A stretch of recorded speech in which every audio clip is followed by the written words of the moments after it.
Comedy duo Tim and Eric generally drum up controversy simply because their comedy is so bizarre, and it may not always sit well with the typical stand-up comedy fan, but the work of Tim Heidecker and Eric Wareheim has taken some strange turns, and their various TV projects have made plenty of people genuinely irate for many reasons. Here's the untold truth of Tim and Eric. Think of the children. The 5th season of Tim and Eric Awesome Show, great job, on Adult Swim explored some pretty dark comedic territory. On at least one occasion, Tim and Eric got into some trouble for it. A sketch called Dream Cream cast a young boy to attend a dream sequence barbecue with Pierre, a reoccurring character who's really into barbecued meat and meeting your dad. Hi, beautiful boy. Welcome to my dream. During a questionable scene, the kid eats hot dogs and turkey legs out of Pierre's hands, which made the kid's parents very uncomfortable. The episode only aired once before the parents complained, forcing the show to replace the kid with an animated figure instead. During their first Reddit AMA, Tim and Eric said that it was just easier to make the change than to hurt anyone. This meat's just spoiled. This is rotten meat. Taking advantage.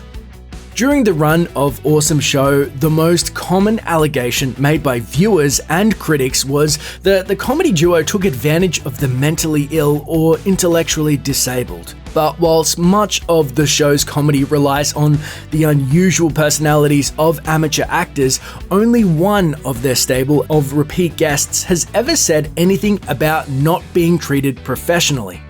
Alien enthusiast and puppeteer David Lieber Hart has occasionally accused Tim and Eric of not paying him enough or not taking him on their national tours, and those allegations were dropped pretty quickly when Hart became a regular on Tim and Eric's Check It Out with Dr. Steve Brule.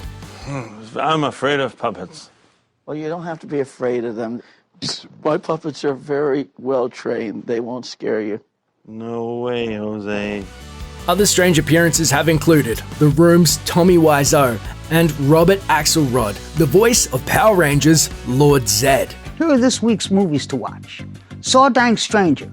I give it 2 kisses and 3 wet mouths. I am Lord Zed, Emperor of all I see. You have failed to complete the mission assigned to you. The unusual guest stars find themselves in pretty good company, but the duo do admit to an unusual casting process. They told their 2012 audience at the Sundance Film Festival, "We dig through to the bottom of the pile of headshots and find them, then give them lots of lines." Not everyone stuck around to ask questions at Sundance though.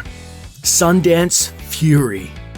It's not just parents that have been upset with Tim and Eric. According to Entertainment Weekly, at least 1/3 of the audience left their 2012 Sundance screening of Tim and Eric's billion-dollar movie. Many of the remaining audience members were apparently hostile, accusing the filmmakers of taking drugs or genuinely trying to upset paying audiences. Tim and Eric fired right back, however. Are you trying out new material for Q&As or...? And the film went on to earn a respectable 38% on Rotten Tomatoes.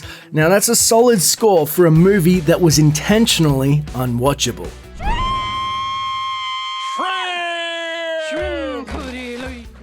Tiny hats.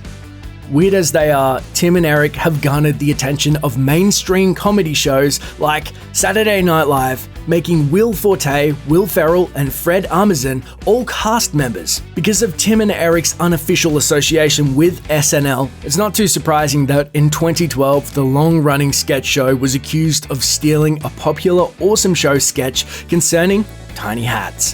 While Heidecker himself wasn't upset, he called the incident very interesting and said that he looked forward to seeing the repercussions on the internet.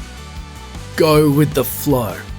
Even if you don't recognize Tim and Eric themselves, they do regularly work with a face you have to recognize. Flo from Progressive Insurance. Before she started grinning maniacally for Progressive, actress Stephanie Courtney provided the monstrous voice of Joy Peters, the oppressive and cruel wife on the original Adult Swim show, Tom Goes to the Mayor. Nice one, idiot! She would also appear as a music video dancer in the same show, a casting director on Awesome Show, and even followed the duo when they made an appearance on The Simpsons, backup singing about food blogs during Tim and Eric's rap, which they also wrote. Throw it in the thigh, and don't you call it thigh. Talk about broad squirting dumplings. Went long in a food blog. Eric dated a much younger woman. Fans of 2010 era MTV may remember a 2-season faux reality show called My Life as Liz, starring high schooler Liz Lee as she ventured off to college from small-town Texas. Not long after the show was dropped in 2013, 22-year-old Lee was spotted just about everywhere with 37-year-old Eric Wareheim. And whilst the relationship didn't seem to last long, both MTV hungry teens and Tim and Eric devotees savagely criticized the relationship for the huge age disparity between the two. Tim's secret life. It's not that Tim Heidecker is hiding any deep, dark secrets, probably, but he only recently revealed that he has a wife and child. And it's a big surprise to his legion of fans. Whilst Vice made brief mention of this back in 2013, the full revelation came in the lyrics of his most recent album, In Glendale, a serious soft rock album about his life in California. Previous Heidecker albums have been exclusively about bodily excretions, Herman Cain campaign songs, or parodies of basically everything else, so In Glendale's honesty came as a shock. Many fans still aren't sure about what it all means, especially since Heidecker usually maintains an Andy Kaufman-like wall of inauthenticity about him. Tim was stabbed. The only other time that Heidecker has been truly and transparently honest about his actual life was when he was almost killed in 2006. In both his now-defunct personal blog and a later live storytelling session, Tim mapped out the deadly assault. The attack was made by a neighbor's son who was evidently high on PCP and included some pretty gory photos of where he was knifed twice in the shoulder. I have, to this day, no memory of the actual impact of the knife, which is kind of a fascinating thing to me.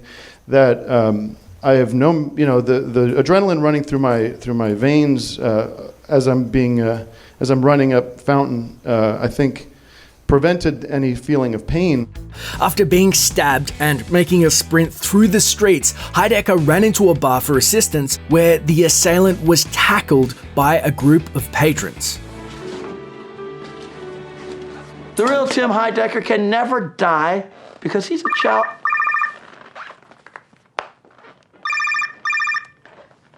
Who is this? He's going to be alive. Is it just a crank? The mystery of Dr. Brule. Hey, I'm Dr. Steve Brule with some of the Brule's rules. Does your milk taste sour when you take a sip of it? Just check the expiration date, dummy. One of the duo's most popular characters is Dr. Steve Brule, played by John C. Reilly. The Good Doctor is so popular, even viewers who despise Tim and Eric can appreciate Brule's off-kilter exploration of modern life. Ham. H. Letter of A. A bunch of other junk. S, P. The end.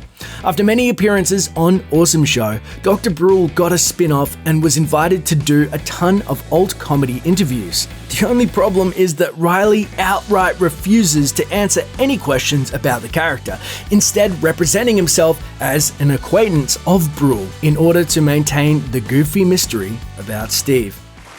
John, that's clearly you. He was wearing glasses, Conan. Now, we'll probably never know the influences that helped create the character, and Reilly's refusal to disclose a single idea makes him that much stranger.